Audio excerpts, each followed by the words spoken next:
हे hi guys, मिली fever में आप सभी का बहुत बहुत स्वागत है। फाइनली जिस घड़ी का, जिस अनाउंसमेंट का लोग चाह रहे थे कि ये अनाउंसमेंट ना हो, दुआ कर रहे थे ना हो, ऐसा हो गया है।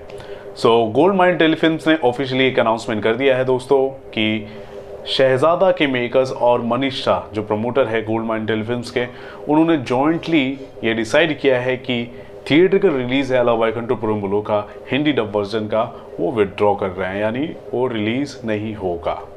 ओके, यहाँ पे लिखा हुआ है साफ साफ, to the media and to the trade. But I am asking, what about the fans, what about the viewers, what about the audience. Media और ट्रेड को आपने जवाब दे दिया, फैंस और जो ऑडियंस है उनको आप जवाब कैसे देंगे? ये बहुत बड़ा सवाल है कि जो भी फैंस है उनको हर्ट करना हो गया। एक तरह से मैं बोलूँगा कि अगर जो भी आपको चीज़ें करनी है, जो भी सेटलमेंट कर लिया, पहले कर लो ना यार। आप बहुत ही ज़्यादा आप एक्साइटमेंट क्रिएट करते हो, एक उम्मीदें आप जगा देते हो, फिर बाद में आप बोलते हो कि नहीं हम नहीं रिलीज़ करेंगे।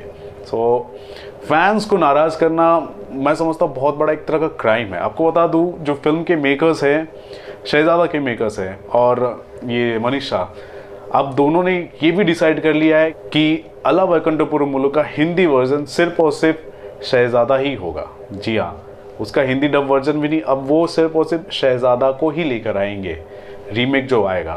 तो ये बातें हुई है। आपको बता दूं, 2 दिन से अल्लू अरविंद, जो अल्लू अर्जुन के पिता हैं, जो खुद एक प्रोड्यूसर भी हैं उसी फिल्म के, वो कोशिश कर रहे थे कि ना हो, पिक्चर रिलीज़ ना हो। मीटिंग कर रहे थे मनीष शाह के साथ और बहुत ही अच्छा नेगोशिएशन भी हुआ है। एक पर्टिकुलर एक्सपेक्टेड अमाउंट भी शायद चला गया है और इसी वजह से मनीष शाह ने डिसाइड किया। क्योंकि आपको बता दूं, शहजादा जो फिल्म है उसका जो सैटेलाइट राइट जो है मनीष शाह के पास ही है, और अला वैकुंठपुरम का जो हिंदी डबिंग का जो राइट है वो भी मनीष शाह के साथ है। तो दोनों ही फिल्में मनीष शाह के पास है और दोनों ही फिल्में अगर आपस में इस तरह करने लग जाएंगी तो प्रॉफिट कहाँ से कमाएंगे? शायद ये बात मनीष शाह को पहले सोचना चाहिए था, लेकिन वो शायद एक एक्सपेक्टेड अमाउंट शायद वो वेट कर रहे थे। देखिए, हर चीज़ क्या होता है, बिजनेस होता है, एवरीथिंग इज बिजनेस। ठीक है, बिजनेस में क्या होता है ना, कुछ ऐसा देखा नहीं जाता।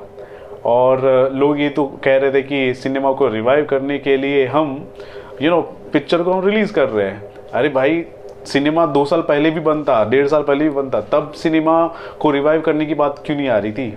तब ये जो मसीहा बनना जो था वो तब क्यों नहीं हुआ था? वो इसलिए क्योंकि अभी देखिए थिएटर्स चालू है और पिक्चरें, बड़ी बड़ी पिक्चरें रिलीज़ नहीं हो रही है, खाली वक्त चल रहा है, तो चलो पिक्चर रिलीज़ करते हैं, कुछ कमा कर देखते हैं। क्योंकि पुष्पा ने बहुत अच्छा कमाई कर लिया है, एक टेस्टिंग वाटर की तरह हमने देखा ही है।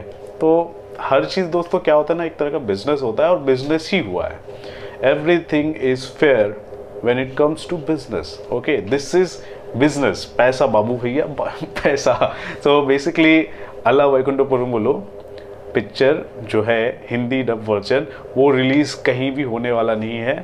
पहली बात तो आप समझ लो, थिएटर तो दूर की बात है, कहीं भी रिलीज़ होने वाला नहीं है।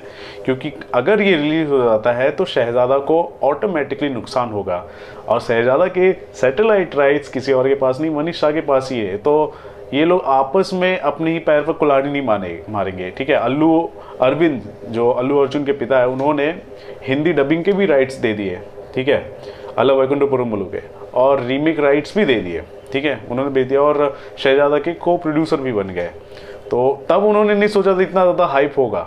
ठीक है, लेकिन अब क्योंकि जितना ज़्यादा अवेयरनेस होता जा रहा है, हाइप होता जा रहा है, लोगों को डर है कि चलो अला वैकुंठपुरम कुछ ना कुछ सक्सेस कमा लेगी, कुछ ना कुछ कमाई कर लेगी। लेकिन कहानी एक बार जब रिवील हो जाती है और हिंदी ऑडियंस के लिए हम पिक्चर बना रहे हैं और हिंदी ऑडियंस तक और ये प्रोडक्ट पहुंच जाता है, उसके बाद हम रीमेक वर्जन एक दूसरा प्रोडक्ट बना रहे हैं, वो कैसे चलेगा?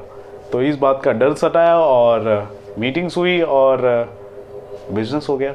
सो गाइस, इस पूरे रिएक्शन को लेकर, पूरे सिनेरियो को लेकर आप क्या कहना चाहते हैं ज़रूर बताएं हमारे कमेंट सेक्शन पर। मैंने भी कोशिश की, मैंने देखा था कि शाम को ही पता चल गया था, फैंस भी बहुत ज़्यादा मैसेज कर रहे थे और मैंने देखा ऐसा क्या। तो जिस हिसाब से क्विक रिप्लाई मुझे आता है फिल्म की जो टीम है हर किसी से मुझे क्विक रिप्लाई आता है, लेकिन कल मुझे रिप्लाई नहीं आ रहा था। और इसका मतलब लग रहा था कुछ तो दाल में काला है, और वो कालापन आज दोपहर को निकल आया है। पूरी सिनेरियो को लेकर दोस्तों आप क्या कहना चाहेंगे जरूर बताएं हमारे कमेंट सेक्शन पर, और देखते रहे आपका अपना channel Filmy fever. This is Ravi Gupta signing off. Thank you.